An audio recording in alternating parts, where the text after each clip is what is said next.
siinä oli... Nyt ollaan Kroatias. Peksakin pääsi turvatarkastuksesta läpi. Pylläri. Passitarkastus ei piipannut ihan liikaa.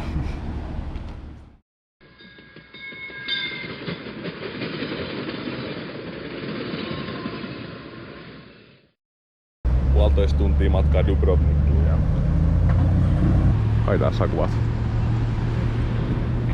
EU Spy, Finnish Spies. What's up everybody? Kolmikko on saapunut viimeiseen pysäkkiin. Dubrovnikin lähellä sijaitsevaan Solinen kaupunkiin, kylään, josta löytyi apartment meille, keittiö, kaunis kasarityyli. Tulee semmonen oikein vanha slaavi koti mieleen. Mukavat sängyt, yksi iso, yksi single. Ja AC-laite onneksi löytyy. Kämppä oli halpa. Hei! Täällä on vähän tärkeämpi hommi kuin sun hiusten kuivaus. No niin. Ja sitten ulkoa löytyy pieni terassitila. Ja tuolla uima-allas. Siitä tulee varmasti videokuvaa huomenna. Yi saatana, tossa on joku pieni lisko.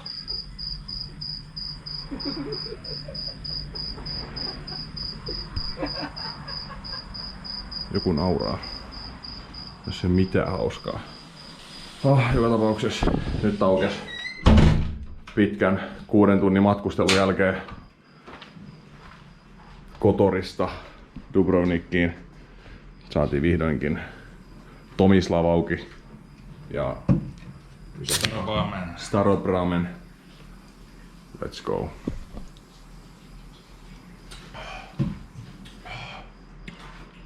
Punajaisen, siirappisen tummaa. Ihanaa. Mä sain videolta ton sun huoleaiheen. Ei koittaa soittaa. Joo, no mä soitin kun me oltiin siinä eikä se oo näkynyt. 10 000 steppiä. Sitten päädytään King's Landingiin, Dubrovnikin Old Town. Kello 10.07, tässä ei oo packed with tourists, se luultavasti on, mut ihan sama. Kuvaussessiot saatu päätökseen.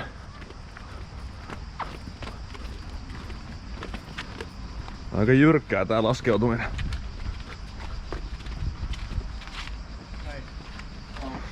Hello. Medieval Gardener.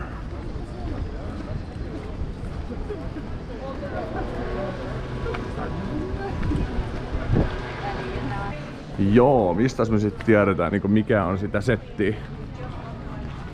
Kulissia. The City Walls. No ylhäällä kävelee ainakin porukkaa. 1 Michelin star. Cool. En ole varmaan ikinä nähnyt mitä Michelin ravintola. Niitä ei hirveästi näy, sua vaan kebabia, silloin kun lähtee ulos. Kebabia ja pizzaa. Ei oo tullut Michelin tähdestä syötyä. On kyllä aika hienon näköistä arkkitehtuuria.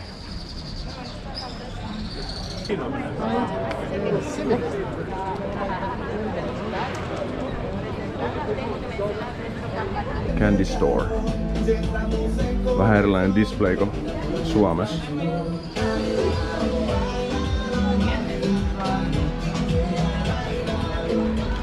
Sitten pitää mennä etsiä magneetit ja teet.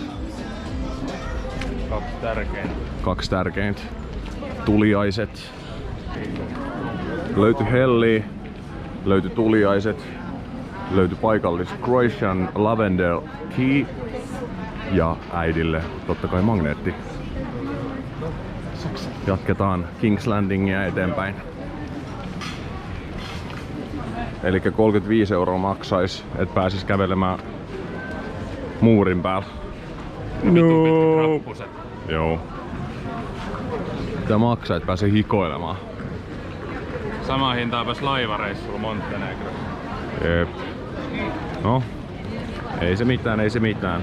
Ehkä me löydetään jotain muuta kiinnostavaa. That's weird. Game of Thrones shop.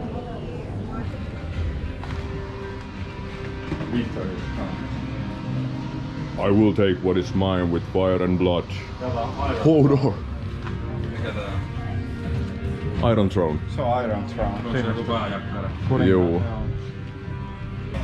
Vitsi, nää on varmaan kalliit. 120 € tommonen iso tuoppi. Tuollakin on Iron Throne. 120. Joo. Jon Snow, vitsi näyttää Skuffet Jon Snow. Sillä on pian darra. Katsotaan peritäänkö tästä jotain rahaa, kun pääsit nää rappuset ylös. Jos peritään, niin me just poikien kanssa sovittiin, että mä olen maailman kuuluisin tubettaja ja että mulla pitäisi maksaa, että mä tuun kuvaamaan tän. Katsotaan miten se suunnitelma toimii, jos siihen päädytään. Ei luultavasti hirveen hyvin. Mä näytän mun 10 subaa ja sit selvis muuten, että kumpikaan pojista ei edes vittu on mun subscribereita. Odotellaan vähän, että mikä on tonnikoos pessu, niin 24H haaste Dubrovnikis. Täältä näyttää rappusten yläpäässä. Tuolta näytti alapäässä.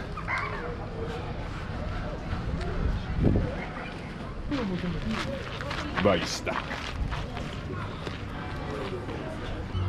Kaljanhimo yllätty. No se ei yllättänyt ketään. Se ei yllättänyt ketään, joo. Se oli tiedos.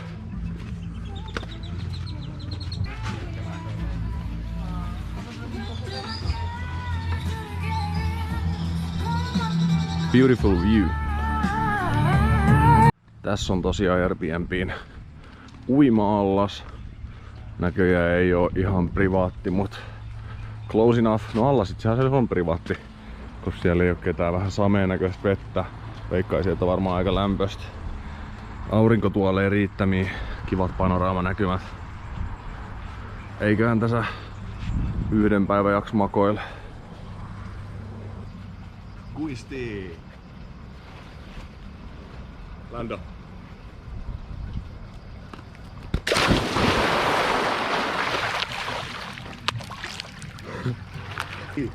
Heidäsin mä mennään saksariin. Ui vittu! Mikäs olemme tuo hyppää?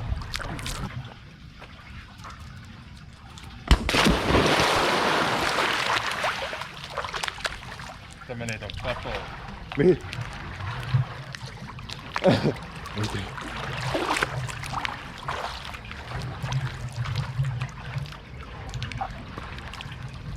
Menikö näin katoon? Se meni tuohon.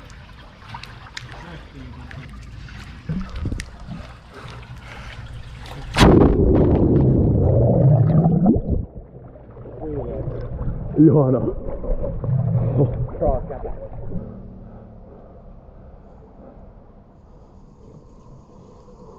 Rypäleitä.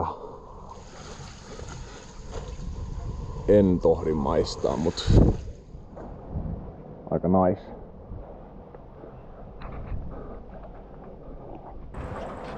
Se olisi sit reissun melkein viimeisiä videoja. Nyt nautitaan poikien kanssa viimeisestä päivästä auringos, mikä on tuolla. Auringosta, kaljasta, ei niin hyvästä ruuasta, koska meillä ei ole mitään muuta kuin sämpylää ja proteiinipirtelöä ja uima-altaasta, mihin ei saa hyppiä, koska omistaja suuttuu. Omistaja suuttuuko vedet, pomppiiko Peksa hyppää, niin vedet lähtee. Kaikki kiva kielletään. Mut joka tapauksessa tämmöstä tää on tää elämä. Näihin tunnelmiin. Katsotaan kuinka punaisia me ollaan huomenna. Kun päästään Dubrovnikin lentokentältä Helsinki-Vantaalle, josta me napataan junat kohti Turkuun. Päivällinen. Auringon ääret, vähän banaania, pringlesei, nallekarkkeja, chilipähkinöi. Ja totta kai se huuhdotaan alas paikallisella osuisko-oluella.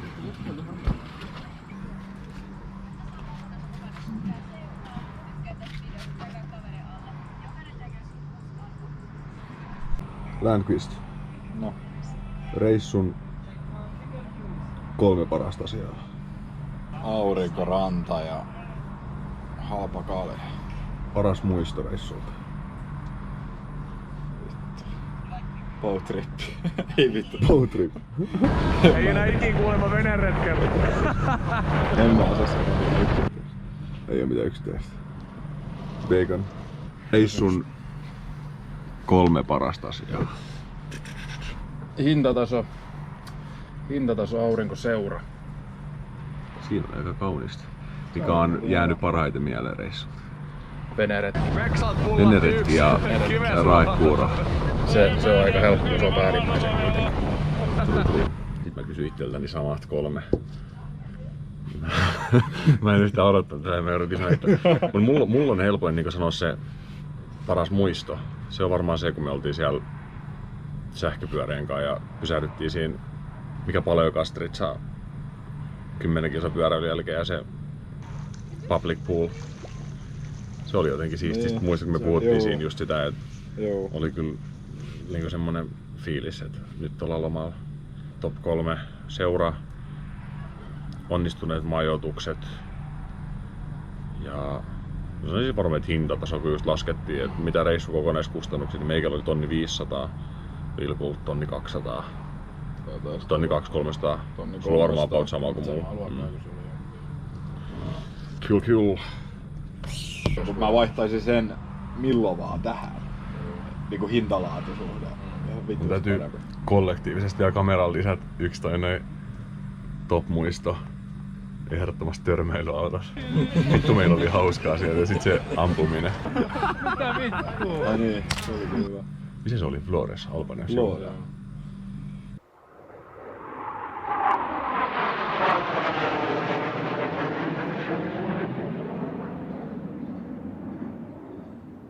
Mitkä fiilit?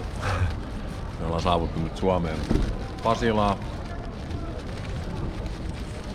Hiljas poikaa.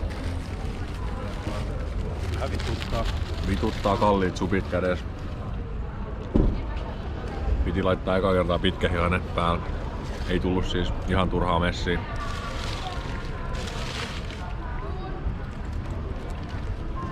Se oli siinä. Kaikki hyvä loppu aikanaan.